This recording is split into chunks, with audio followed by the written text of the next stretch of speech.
Connetti il mondo. Welcome, Jesse Berger. Thanks for joining me in this quick talk.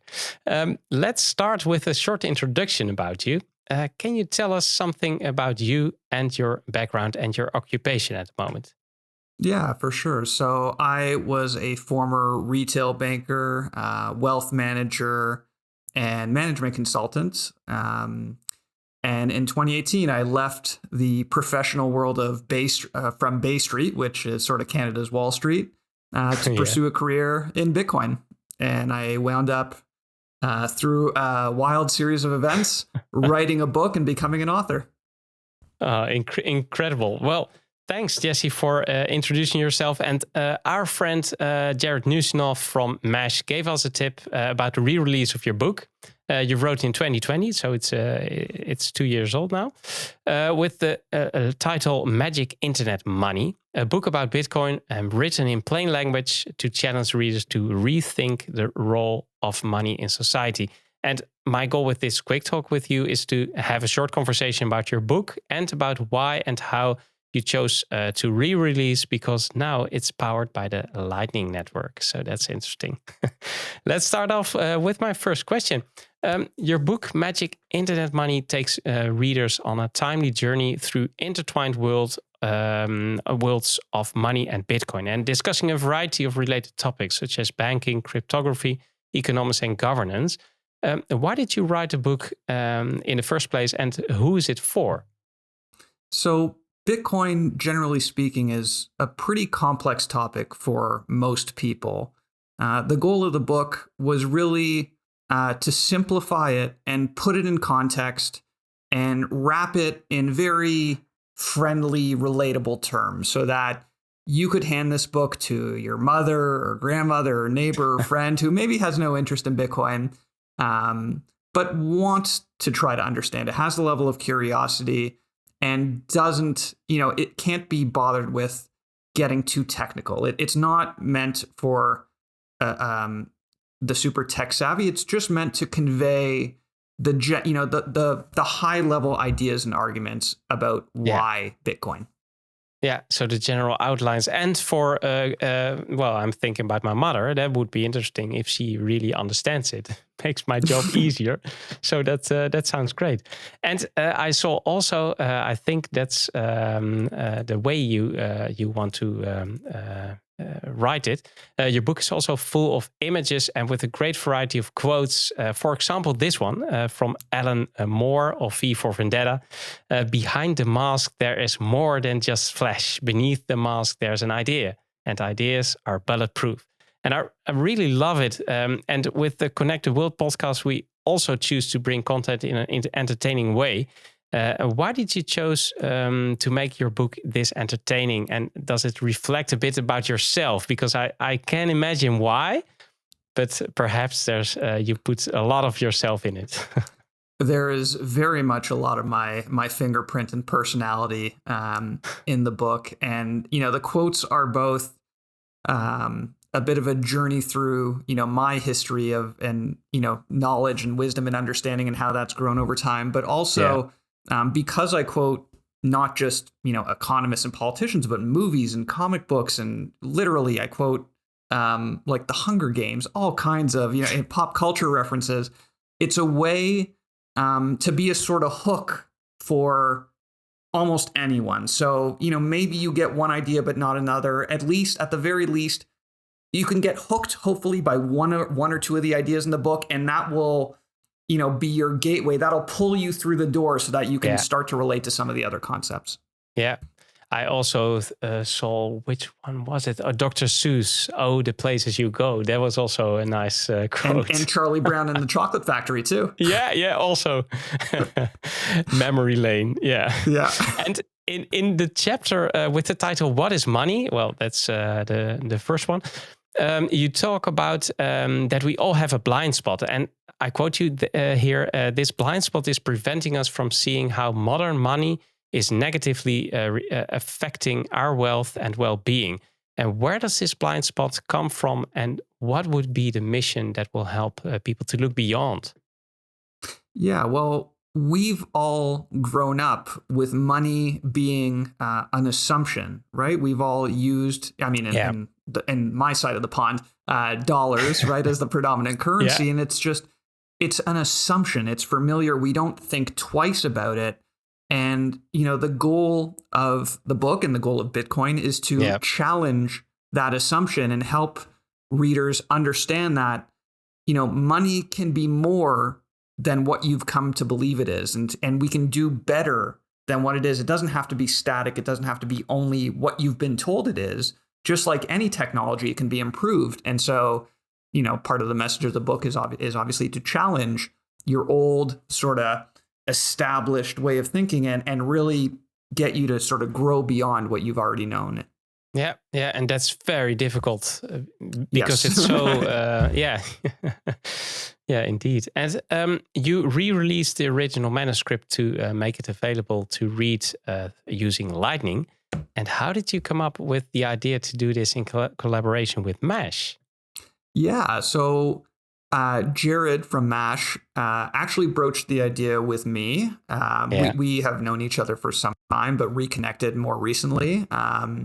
And he thought, just based on the template and the format of my book, which every page is individually sectioned off so that you only have to read it in sort of bite-sized chunks, he thought that, it might be a very appropriate book to showcase how Lightning can be used in sort of value for value exchange and sort of pay as you enjoy type of model. Where, I'll try reading 1 or 2 pages or the first chapter, and if I like it, I can click and keep paying. And it's just, I'm sort of streaming sats as I'm reading the book. Yeah. And we know it with podcasting 2.0, of course. Yes. And I think it was in 2007. I also told the story to Adam Curry in another episode. And I bought an album of Radiohead, and that was pay what you want. So that's a whole other thing. But it was so interesting that they, if you are a free creator, so really free as in you're not bound to an agent or management, and you want to create of creating, and then let listeners or users or readers choose for themselves. That's amazingly interesting. So I really love the aspect that you can pay per usage. So information of books, read 1 or 2 chapters, and if you like it, then keep reading, right? Exactly. And I'd just add on to that this is an experiment of sorts for us. I don't know if this is the right model, and I don't know if maybe pay as you want might be a better model, but we're excited to try it out. Because the interesting thing is that with pay what you want, you just throw it out there, and then you hope that people will pay more, of course, because you had so much time and effort in it. So that makes it interesting. That if there are no rules, then perhaps you're because that's what Jared also says with Mash, that you as a creator you're earning more because there's no intermediary, and it gives a lot of possibilities. I've put a little side note here for listeners. If you're also interested to check possibilities like LB or LNURL paywalls, because that's also possible. And Mesh works at a completely different way. So I will put some links in the show notes, and then perhaps it's interesting to check them all. And of course, on your website, it will be possible, or is possible already, to check the workings of Mesh. And it's great that there are a lot of developments and use cases within the Lightning space as a whole. And you look at Bitcoin and Lightning from a more economical and philosophical angle. Do you see yourself also as a Bitcoin maximalist? Perhaps. Yeah, I would say you don't have your eyes now. You're looking at me on video right now, and I don't have a filter on with the laser eyes. But, no, and I can see you, so you're not. Yeah, exactly. No, I do see myself as a Bitcoin maximalist because I come from that economic perspective of what is money, and then evaluating it on a fundamental basis and coming to the conclusion that Bitcoin is the superior money, and it is the most valuable. A blockchain or time chain was specifically built for this purpose. All other use cases are, in a sense, kind of cheap knockoffs imitating this, and there's not really much of a point to a lot of it. So I focus very specifically on Bitcoin in what I do. Yeah, and with your book, you can explain it. So that's nice.